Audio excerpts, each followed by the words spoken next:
Bonjour à tous et bienvenue au Parlement européen. C'est d'ici que nous vous invitons à lever les yeux vers l'espace. La course vers les étoiles est en effet relancée cette année, en particulier entre Européens et Américains. La réussite de la récupération du premier étage de la fusée de l'américain SpaceX ouvre la voie à de futurs lanceurs spatiaux réutilisables et interroge du coup sur la compétitivité de notre fusée européenne, Ariane. L'année passée a été une année record. 2016 prévoit un carnet de commandes fourni et pari sur 8 lancements, mais beaucoup d'incertitudes pèsent néanmoins sur Ariane, avec des questions sur sa privatisation partielle, sur les intentions de préférence européenne prêtées ou non aux États du vieux continent. Alors nous en discutons aujourd'hui avec des invités particulièrement informés sur ces questions. Stéphane Israël, bonjour. Vous êtes le PDG d'Ariane Espace, qui se targue d'ailleurs, on le disait, d'avoir mis en orbite l'an dernier de quoi garantir un chiffre d'affaires record de 1,4 milliard d'euros. Vous êtes aujourd'hui en bonne compagnie, Franck Proust, de l'intergroupe Ciel et Espace au Parlement européen, du Parti populaire européen français, on l'entend bien.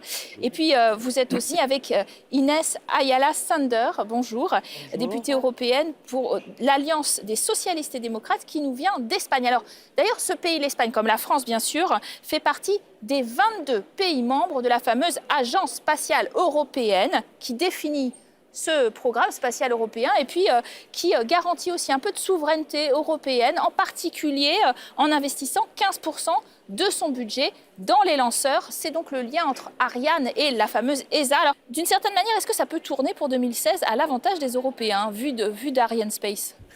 Ce qui est certain, c'est que quand on part de l'existant, en 2015, nous avons fait une année très remarquable. Nous avons lancé depuis le centre spatial guyanais, le sport spatial de l'Europe, 6 Ariane, 3 Soyouz et 3 Vega. Et faisant cela, nous avons eu un record de lancement.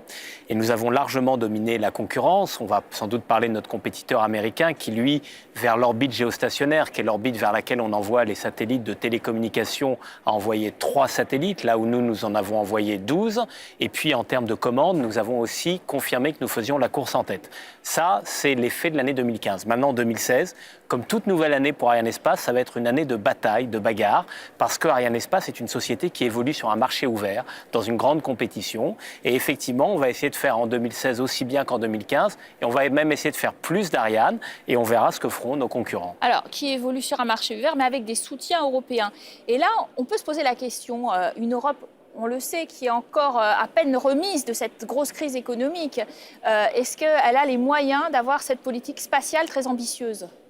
Bon, moi je dirais qu'on a les moyens, pas seulement pour un budget européen, que c'est vrai que pour le moment les États membres ne sont pas trop généreux avec ces ambitions européennes. Je pense que ça c'est un de nos devoirs de devenir plus ambitieux. Mais à niveau des États membres, il y a même des États qui ont des fameux surplus qui viennent de se connaître. Alors c'est pas une question seulement budgétaire, c'est vraiment une question d'ambition politique, de décision politique pour vraiment une course à niveau global où justement les projets Ariane est le plus important pour nous. Est-ce que c'est vraiment une des grandes priorités de cette commission Juncker, de ce Parlement ? Est-ce que vous avez l'impression que ça a été inscrit comme priorité ? En tout cas, nous, on le souhaite. Il va y avoir un rendu de la commission à la fin de l'année 2016. Je rappelle simplement que c'est une filière industrielle à part entière. C'est 30 000 emplois induits au travers de nos pays européens. C'est 6% du PIB indirect engendré par la politique spatiale. On n'est pas sur le spatial pour aller découvrir telle ou telle planète. On est là pour répondre à un certain nombre de clients. C'est la téléphonie, c'est la télévision, le GPS, c'est-à-dire tous les besoins de nos consommateurs d'aujourd'hui qui, au travers des lanceurs, des satellites ou autres, répondent avec une souveraineté européenne. Mais on en parlera bien sûr. Mais parlons aussi de cette rude concurrence pour les Européens, en particulier Ariane. Il s'agit de la réussite de la récupération du premier étage de la fusée Falcon 9 de l'américain SpaceX. Et elle ouvre la voie à de futurs lanceurs spatiaux réutilisables. Retour sur un certain 22 décembre à Cap Canaveral. On regarde. 3, 2, Moment de tension à Cap Canaveral, en Floride. La base a déjà vu des centaines de décollages de fusées, Mais SpaceX est un engin bien particulier. Il n'appartient pas à la NASA, mais à une entreprise privée. Et après la mise à feu, les ingénieurs vont tenter de faire redescendre sur Terre les moteurs de la fusée. Comme prévu, une dizaine de minutes après avoir quitté la Terre, le miracle scientifique se produit. Le lanceur qui s'est détaché vient se redéposer sur Terre, exactement à l'endroit indiqué. Devant les télévisions du monde entier, les employés de SpaceX laissent éclater leur joie. Ils entrent dans l'histoire de la conquête spatiale. Une première mondiale et un exploit, car il y a quelques mois, les précédents essais s'étaient soldés par des échecs.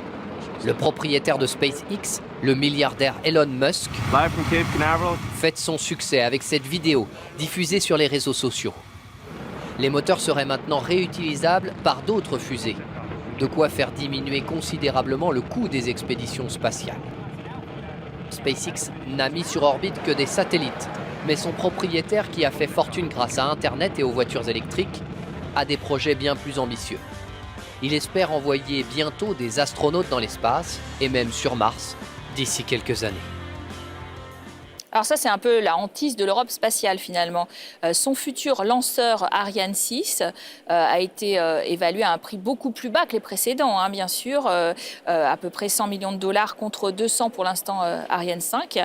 Mais là, on est face à un Américain très déterminé à faire un lanceur réutilisable. Est-ce qu'avant même d'avoir décollé, fin 2020, Ariane 6 n'est pas obsolète ?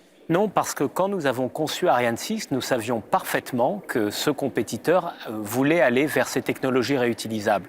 Ça n'est pas du tout un scoop, il y est arrivé à la fin de l'année, après un échec comme on l'a vu, mais nous le savions. Pourquoi avons-nous fait ce choix ? Notre volonté, et nous avons pour cela le soutien de nos clients institutionnels et privés, c'est d'avoir le plus vite possible, dans 4 ans c'est demain à l'échelle du spatial, un lanceur 2 fois moins cher qui sera adapté à la fois aux besoins institutionnels de l'Europe et aux besoins de nos clients privés. C'est cela notre feuille de route. Si nous réussissons ce magnifique pari, nous aurons fait quelque chose de grand. Et ensuite, si vous voulez qu'on en parle, il y a des raisons pour lesquelles on peut s'interroger sur l'opportunité de transposer ce modèle en Europe. C'est à vous de me dire si vous voulez que je vous en parle ou pas. On va en parler, on va continuer à en parler avec vous. Est-ce que vous avez le sentiment, vous qui êtes passionné, qui avez suivi évidemment ces aventures spatiales, qu'on est en train de louper le coche du réutilisable ? Non, pas du tout. Je crois qu'il faut garder le cap. Nous avons une stratégie qui a été terminée maintenant depuis plusieurs années.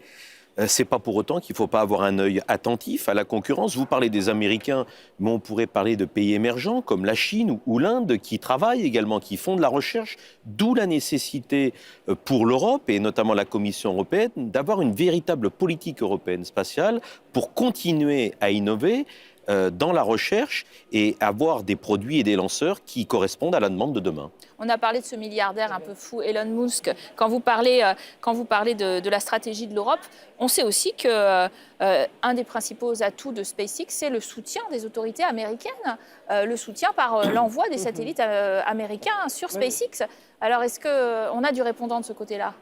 Bon, justement, c'est dont je parlais avant, qu'il faut absolument l'engagement des institutions européennes, mais notamment aussi des États membres qui sont derrière ces institutions européennes, parce que l'atout, ce n'est pas seulement ce qu'on avait dit pour la téléphonie, qui est très importante, mais aussi sur l'humanitaire, sur tout ce qui est le repérage des récoltes agricoles, tous les éléments très importants pour le trafic, la sécurité routière. Il y a énormément de sujets dont les citoyens se bénéficient chaque jour. Finalement, quand on se détermine pour tel ou tel lanceur, c'est surtout l'économique, que ce soit des États ou que ce soit des industriels européens.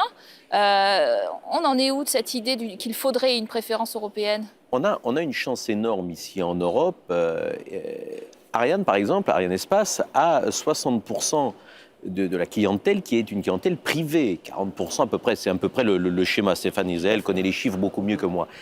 Ceci étant, ce n'est pas pour autant que nous ne devons pas avoir le soutien des États. Et vous avez entièrement raison. On a l'impression parfois qu'en Europe, ça fait partie de l'ADN, j'allais dire, de la stratégie commerciale européenne. La préférence communautaire n'est pas quelque chose inscrit dans les gènes. Or, on voit très bien que dans les autres pays, notamment aux États-Unis, vous l'avez dit, il est hors de question de faire lancer les satellites américains par d'autres lanceurs que des lanceurs américains. Donc, Qui plus est, les États membres, lorsqu'il y a des satellites européens ou des besoins européens, il est logique d'avoir des lanceurs européens parce que c'est la défense de notre industrie, comme je vous le disais tout à l'heure. Vous n'avez que 5 lancements institutionnels garantis pour Ariane, en fait. Comment vous expliquez que des Européens vont choisir plutôt des Américains ou d'autres? C'est une question de coût? Alors, la logique d'Ariane 6, effectivement, c'est une sorte de donnant-donnant. L'industrie s'engage à être toujours plus compétitive, de réduire les coûts, et en échange, l'Europe, l'Agence spatiale européenne, les gouvernements européens achèteraient des Ariane et on aimerait avoir ces 5 garanties. Aujourd'hui, je n'ai aucune Ariane garantie. Toutes les Ariane que nous lançons, elles ont été conquises. Alors, je dois dire quand même que la Commission européenne est d'ores et déjà un excellent client d'Ariane. C'est plus un fait qu'un droit. Pour quelle raison? Franck Proust l'a dit, et vous l'avez dit, madame, il n'y a pas de Buy European Act. L'Europe, quand elle émet un appel d'offres, l'émet de façon mondiale, alors que face à nous, et c'est quand même une distorsion de concurrence évidente, nos compétiteurs, quand ils doivent lancer un satellite pour les Américains, nous ne pouvons pas, nous, être en concurrence. Je suis en concurrence avec SpaceX sur le marché européen. SpaceX n'est pas en concurrence avec Arianespace sur le marché américain. Même si, je tiens à le redire, parce que nous sommes aujourd'hui au Parlement européen, je veux rendre hommage à l'Europe. L'Europe est d'ores et déjà un excellent client pour nous. Nous avons lancé l'année dernière 6 Galileo et 1 Copernicus, mais il faut passer du fait au droit. Alors, il y a aussi des questions sur, finalement, la stratégie globale sur Ariane. En effet, en décembre 2014, les ministres de l'Agence spatiale européenne se sont mis d'accord pour s'approcher d'un modèle américain, soi-disant plus compétitif, et donc inclure beaucoup l'industrie dans Ariane 6, Airbus, Safran, Launcher. On voit bien que c'est le mariage de 2 gros industriels qui détiendront 3/4 du capital. Est-ce que vous êtes d'accord avec ça? Est-ce que c'est cette démarche de privatisation qui est de bon augure? Bon, pour moi, ce n'est pas un problème la privatisation en soi, si on garde les emplois et la capacité compétitive. Pour moi, c'est surtout de garder cette préférence européenne sur des outils qui sont énormément stratégiques, pas seulement, comme on a dit déjà, pour la défense, mais aussi pour la vie quotidienne. Et ça, je trouve, et j'entends, et c'est un peu ce que notre groupe entend faire, c'est justement d'aller vers une position beaucoup plus garantiste par rapport aux accords commerciaux avec de tiers, comme c'est le cas par exemple de la Chine. Nous l'avons dit très clairement, maintenant que la Chine appelle à nos portes pour devenir une économie de marché, nous, notre groupe, est très réticent sur cela sans qu'on identifie clairement toutes les autres conditions. Je veux dire aussi sur le fameux Vous entendez milliardaire, les réticences, que les conditions de travail de leur ingénieur, d'après ce que j'ai entendu, ce n'est pas le même qu'on accepterait en Europe. En tout cas, nous, comme groupe, on ne veut pas ces conditions de travail pour Vous entendez, M. Proust, quand même, les critiques sur l'idée de privatisation quand même partielle par rapport à Ariane 6, plus cher à long terme, parce que en vérité, le privé risque d'endosser les bénéfices, comme souvent, et le public les risques et les pertes. Oui, enfin ça c'est une vision un petit peu caricaturale. Moi je parlais plutôt d'efficacité, de compétence et de savoir-faire. À chacun son métier. Je veux dire, est-ce que c'est le rôle des États ou de l'administration en tant que telle d'aller s'impliquer sur ce type de secteur? Je ne pense pas. Que l'État soit là pour être un garant, pour être un bon client, comme disait M. Israël, oui, il est évident que plus la part de l'État sera importante dans le chiffre d'affaires, plus elle doit avoir quelque part un droit de regard. Maintenant, en termes de professionnalisme, en termes de gestion, Airbus a déjà prouvé amplement... Il y a un peu des conflits d'intérêts quand même. Il est aussi les satellites, etc. Oui, mais est-ce vous parlez de conflits d'intérêts, est-ce qu'on ne pourrait pas parler de mutualisation d'expérience et de synergie de réussite?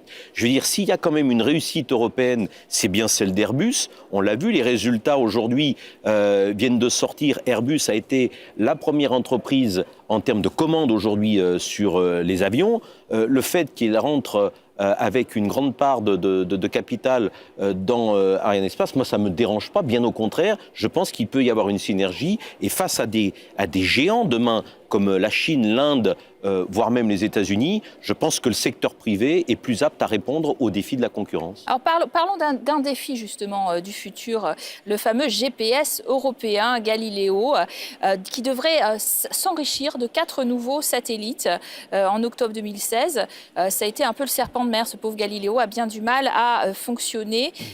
Et pourtant, c'est un sujet véritablement d'indépendance nationale. Vous prédisez de beaux jours devant Galileo ? Oui, un sujet d'indépendance européenne, puisque c'est un projet européen. Et effectivement, maintenant, le programme Galileo est parfaitement... Pour nos GPS, pour notre GPS. Non, GPS, c'est justement le nom américain. Et ce qu'on va essayer de faire, nous, les Européens, ça s'appelle Galileo. Oui. Et c'est de donner à l'Europe, comme toutes les grandes puissances, son système de navigation. Voilà. Les Américains l'ont, les Chinois l'ont, les Japonais et les Indiens ont un système régional. Je ne vois pas pourquoi les Européens n'auraient pas une autonomie en la matière.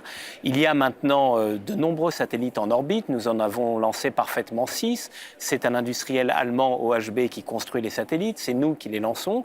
Et c'est une agence à Prague, et c'est ça l'Europe, qui va mettre en place les services. Donc oui, Galileo, maintenant, est sur la bonne orbite. Et j'ai envie de dire... Pour quand ?